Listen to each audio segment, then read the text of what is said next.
guest of honor, the President of the Republic of the Philippines, His Excellency Benigno S. Aquino III. Maraming salamat po, maupo tayo lahat. Secretary Tatilikwanan, who taught me the Bicol phrases and sentences that I will be saying in a little while. Secretary Mon Jimenez, Secretary Mon Paje, the two people I now find out come from the Bicol region who should have been the ones we consulted. Governor Joey Salceda, Congressman Nando Gonzales, Representative Rodel Batocabe, Mayor Jerry Hausan, Mayor Noel Rosal, Dr. Faye Lea Patria Lauraria, Dr. Ben Caragay, other local government officials present, officials, faculty, staff, and students of the Bicol University, fellow workers of government, honored guests, mga namumutan kong kahimanwa, marahay na aldaw. Yan yung Kapampangan version ng Bicol. Sa totoo lang, kanina po ako kasama si Joey Salceda. Climate change, Joey Salceda. Yeah.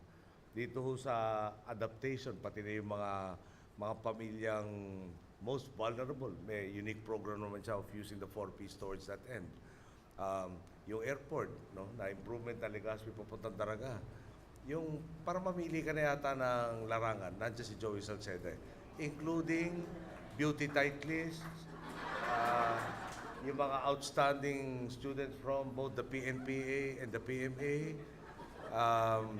Kakagaling ho ng Korea dahil doon sa Green Climate Fund. Pabalik yata ng Korea dahil hindi pa tapos yung komprehensya niya doon. At in short, pati power, pati economy, pati mga spokesperson, lahat ito sinasaklaw ni Governor Salceda. So, para pag iniisip natin si Governor Salceda, ano pa gagawin ko sa Albay in particular? Nandiyan naman si Joey, sinamahan pa ni Dr. Arboleda.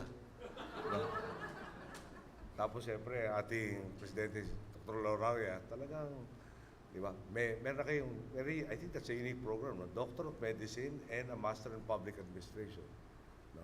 So again, there are other areas where you have to really egg on the responsible people. Okay. Let me share with you, I'll take up a little bit more of your time. Wala pa po tayo sa formal na speech. And let me apologize if there are foreigners present, if you cannot understand 98% of what I'm about to say. But, okay, nagkaroon tayo ng medyo emergency on the MERS coronavirus. As you know, this was Holy Week. So, ako naman hindi doktor. So, nagtatanong tayo sa mga doktor na nagpulong kami ng 10:30 ng gabi.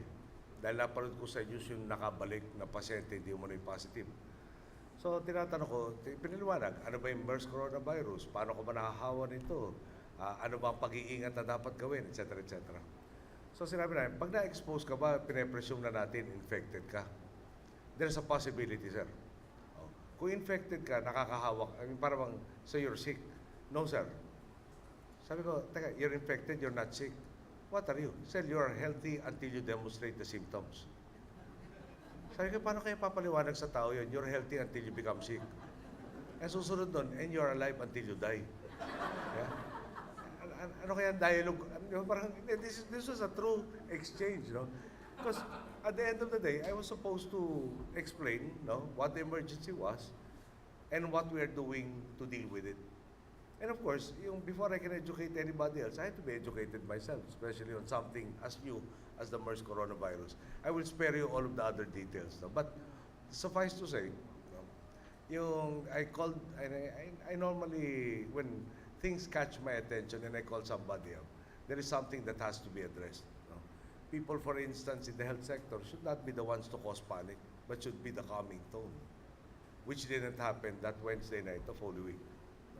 And in your presence, I'd like to apologize for everybody I called in during Holy Week to help me in dealing with it. And I'm reminded of that because the patient actually, we were told late that the guy had tested positive for the MERS virus. And by the time we caught up with him, he was actually in the Bicol area already, not in Albay. And he had his whole family with him from the Middle East to here, and the 5 well-wishers, which were the first people we had to isolate and to make sure that they were being taken care of. But that does, again, Yung, when it comes to Albay, let me just restate that. No, Governor Salceda is present, Dr. Loraro is present, Dr. Arboleda is, really helping us innovate in so many manners, in so many items and sectors, especially for the coconut industry. He derives, we derive inspiration from his stated goal when I asked, what got you into researching cocoa coir? And he said, we have state universities who keep on studying in our part of the country rice and corn when the principal income generating activity has to deal with coconut. We were an institution that was irrelevant to our community, and I think that was wrong. And he studied cocoa coir, and the rest, as they say, is history. Now I have to go to my speech because it is not very long. It's just five pages, and I think the font is at least 12. So, just in case you're expecting that I will provide lunch, I'm sorry, I didn't bring anything. But Governor said that the man of the hour is very capable. Anyway po, tuwing lalabas po tayo ng Maynila upang dumalo ng pagpupulong sa ating mga probinsya, sinisiguro nating sulit ang ating biyahe. Kanina nga po, galing tayo sa Legazpi, kung saan nakinahok tayo sa pagpupulong ukol sa epekto ng pagbabago sa klima at kung paano makatugon at makiangkop dito ang sektor ng turismo. Pagkatapos ito, agad naman tayong dumiretso dito sa inyo sa Daraga upang makibahagi sa paglulunsad ng isang makabuluhang proyekto. Incidentally nga ho pala, nung panahon ng martial law, sunod sa Cebu yata, dito ako sa Daraga, sunod nagsalita eh. Pare paliwanag nangyari sa tatay ko, amongst other things. No? At yung park nga ho dito, pinangalan sa tatay ko nung panahon na yun. Ewan ko kung nandiyan pa. Kaya pag narinig ko yung Daraga, talagang nalala tayo nabubuhayan. Okay. Ang totoo po, walang atubiling tinanggap ko ang imbitasyon yung upang personal na pasalamatan mga minamahal natin Bicolano. Espesyal kamo sa puso ko, kaya dakulang pasasalamat ko sa Indo sa pagsuporta. Kulang pa ho, sandali lang ho. Sa pagsuporta nindo sa Thanos na agihan. Thanos, tama. Sulit na pag pinag-practice sa inyo ng tama. Problema naman pag araw-araw ibang lugar, naghahalo-halo na sila. Pag nagkaintindihan kami, nagpapasalamat na rin ako. Nandito nga po tayo ngayon para saksihan ang paglulunsad ng bagong tayong Health Sciences Building at Doctor of Medicine Master in Public Administration Program ng Bicol University.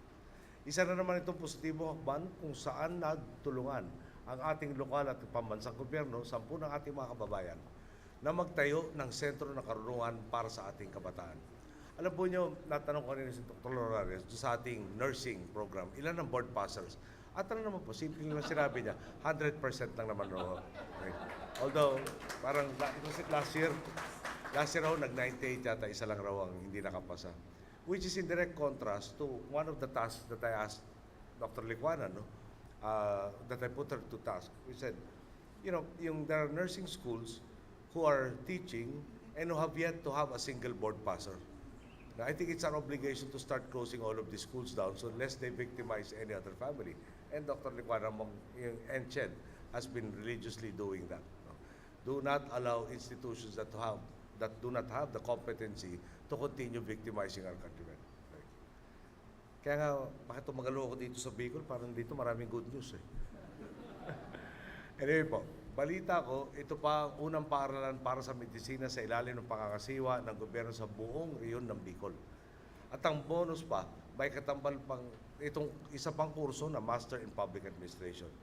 Malinaw po ang ating strategiya.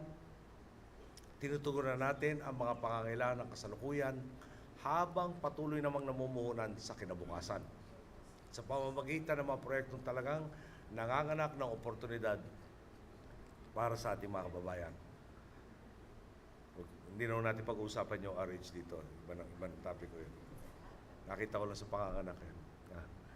Alam naman po kasi natin na maraming mahusay na estudyanteng nahihirapang maabot ang kanilang mga pangarap. Dahil na rin sa kakulangan ng mga institusyon ng pagsasanay sa lalawigan. Sa tulong ng programang pinasinayaan natin ngayon, binubuksan natin ang pinto ng pagkakataon. At ikain po natin sa mga darating na panahon ay higit pang umarangkada ang Bicol pagdating sa medisina at pangangasiwa. Bahagi po ng mga kursong inahandog dito ang pakikilahok ng mga estudyante sa mga serbisyong medikal sa barangay, rural health units, health centers, pati na rin sa district, regional at provincial hospitals. Sa parang ito, inaasahan po natin mas maaaruga nila ang higit na nangangailangan dahil sa pagbabad sa mismong komunidad. Taos puso po tayo nagpapasalamat sa lahat ng nasa likod ng proyekto ito. Naging posible nga po ang katuparan ng inisyatibang ito dahil sa walang pagod na pagsisikap ni Dr. Faye Lea Patria Lauraria. Hindi ko na po sinortcut dahil talaga masipag po ating galang-galang na presidente, kaya dapat naman kompletohin natin. Baka may umangkin na iba. Okay. Hindi na po nakakapagtaka na sa kanyang mahusay at maasahang pamumuno bilang Pangulo ng Bicol University ay nakamit ito ang napakaraming tagumpay. Isang halimbawa po rito ang pag-award sa inyong universidad ng ISO 9001-2008 certification para sa implementation ng quality management system sa larangan ng pagtuturo at pananaliksik.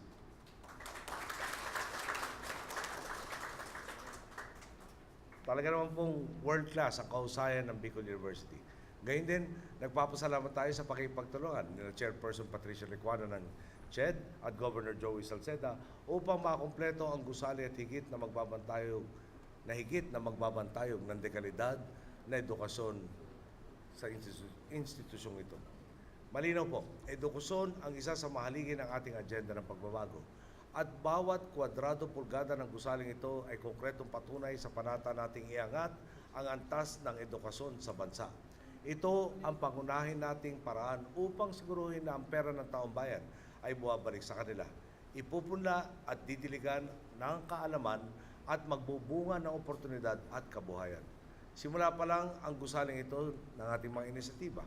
Kung magtutuloy tayo sa tuwid na daan, magiging kanlungan ito ng mga profesional na handang ialay ang talino sa paglilingkod bayan at sa pagsusulong ng kalusugang pangkalahatan. Alam po natin hindi biro ang mga sakripisyo ng bawat Juan at Juana de la Cruz upang makapagtapos ng pag-aaral. Sa kurso nga pong medisina, bukod sa mahabang panahon na kailangan bunuin sa pagsasanay, nariyan din ang mga bayarin sa matrikula, gamit sa eskwela, baon sa araw-araw at iba pang gastusin. At pagka-graduate, kailangan din gumastos sa review para sa board exam upang maging lisensyadong doktor. Sa kabila ng mahabang listahan ng gastos, buo pa rin ang suporta ng mga magulang upang mapagtapos ang anak. Ngayon pa man, batid din natin hindi lahat ay pinapalad ng magtagumpay sa larangan ito. Ang masaklap pa sa tinatnan nating sistema, nabanggit ko na ako kanina, maraming paaralan na nag-aalok ng kursong medisina ang matagal nang may mababang passing rate sa physician licensure examination. At yun nga po, hindi nga po kalabisang isipin na sa ganitong sistema para bang ginagatasan lang ng matrikula ang mga magulang na nagpapakahirap magtrabaho para itaguyod ang edukasyon ng anak. Kaya naman, nang tayo na ang naupo, hindi natin pinalampas ang ganitong kalakaran. Inatasan natin ang CHED na bantayan at panagutin ang mga paaralang may mababang passing rate sa iba't ibang mga kurso at may mababang kalidad na inaalok na programa. Naging mahalagang hakbang po ito para masigurong ang perang inilalaan natin mula sa kaban ng bayan ay nagbubunga ng resulta at hindi nawawaldas lamang. Inalam din natin ang pangangailangan ng mga kumpanya upang tugunan ang kawalan ng trabaho ng mga Pilipino. Kahit pa marami ang bakanting trabaho, doble kayod po ang DOLE, TESDA, CHED at DepEd upang maresolba ang job skills mismatch. At sa pagsisigurong may sapat na pagsasanay ang ating graduate sa larangan nais nilang itaguyod. Patuloy din po ang suporta natin sa state universities and colleges. Makatwiran tayong nagkakaloob ng pondo para sa pagpapunlad ng kanilang mga pasilidad. Sa pagsusulong ng mataas na kalidad ng pagtuturo at sa pagbibigay ng suportang pinansyal sa mga mag-aaral, naniniwala po tayo. Obligasyon ng ating state universities and colleges ang makaambag sa pag-unlad ng komunidad. Marapat lamang bigyan ng karampatang insentibo ang mga nagpapakitang gilas sa gawaing akademiko at serbisyo publiko. Ang gusto natin, doktor man, nurse, mekaniko, electrician, guro, ininyero o abogado, anumang propesyon o bokasyong piliin ng kabataan ay nabibigyan sila ng kakayahang itaguyod ang sariling pamilya at lipunan. Tunay pong nayatid na natin ang bansa sa dihamak mas maayos na kalagayan kaysa sa ating tinatnan. Sa gisag nating tagumpay sa tuwid na daan, ang bawat gusali, tulay, kalsada at iba pang infrastrukturang ating ipinapagawa sa ngalan ng malasakit sa kapwa. Sa tinatamasa nating transformasyon sa lipunan, tiwala akong hindi napapayag ang ating mga boss na mauling maipit sa paulit-ulit na problemang dulot ng katiwalian at kahirapan. Ituloy lang natin ang pagsisikap, dugtungan pa natin ang ating mga reforma at siguradong diretso na tayo sa malawakang pagunlad. Sa tabang nindong mga Bicolano, pati na ngamin na banwaan, dakulong pa kitang gigibuhon para maabot ang pag-uswag sa abot na panahon.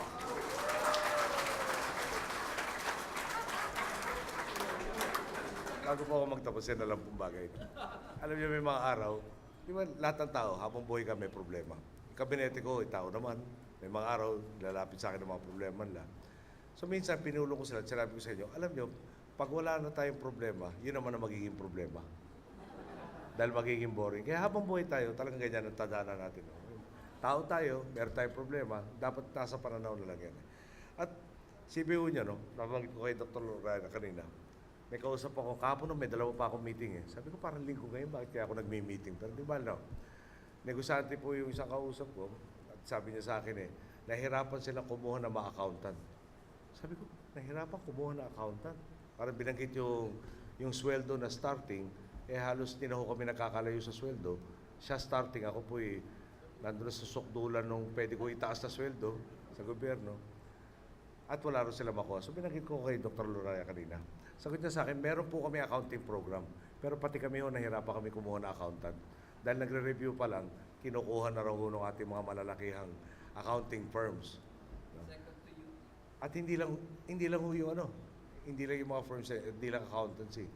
Meron binabanggit sa akin na sa computer programming naman po. Yung asking nila, lampas na po doon sa gross ko. At okay na rin yun. At pareho sila nagsasabi, lahat itong mga nakakausap ko, dumadami yung, pati na yung traditional na trabaho, na nahihirapan sila makakuha ng empleyado. So, sipin nyo, no? Pagpasok natin, walang trabaho na reklamo. Ngayon naman, ang bagong reklamo ng parami, wala kaming trabahador. So, yung nga yung trabaho natin, mag-usap, private sector, tsaka gobyerno, magtulungan tayo para ma-produce yung trabaho nung naghahanap ng trabaho at mabigay naman yung skills na kailangan para tugma doon sa trabaho niya. So, mga kababayan, dito ko, no? Talagang kamakailan nagpunta kami sa Negros Occidental at kikwento ko sa inyo, sa TESDA naman, merong isang tao, siya po may polio at siya dating trabaho niya barker sa jeepney station. Ngayon po supervisor na sa isang BPO pagkatapos duman sa TESDA at malapit na raw i-promote na senior supervisor.